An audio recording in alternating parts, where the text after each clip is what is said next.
you're always going to have, I mean, it's going to be very difficult to find a time, I guess, when everything is going, where you say there are no risks in the whole of the Euro area banking sector, and therefore now is the day that we say sign off on European deposit insurance.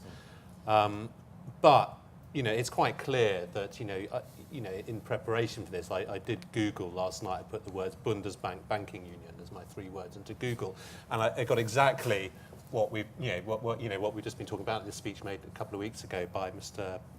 One of the executive board members of the. So it's quite clear that it's a major sticking point to banking union, this risk reduction. I do think that there is quite a lot of progress being made in terms of NPL reduction. You've seen the average ratio come down to about 4% across the euro area from 6.5% 2 or 3 years ago.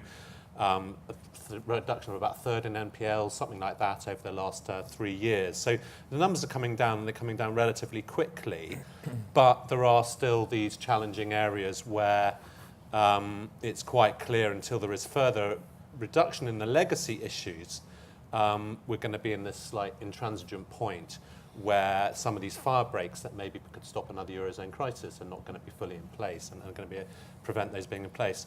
I think that the Commission's, I suppose it was Commission, primarily their package on NPLs is a very interesting development from the perspective of trying to stop the build-up of new problem loans, because obviously if there is another Eurozone crisis, presumably it's got problem loans at the heart of it, I guess, as one of the reasons could be triggered for it. I think there's some quite interesting developments there around the asset management companies.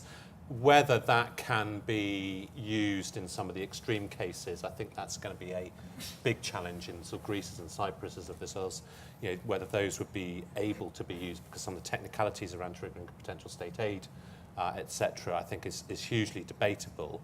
But there's no doubt that asset management companies improving ability to seize collateral before insolvency, all these sorts of things are clear sort of progress steps that have to be welcomed.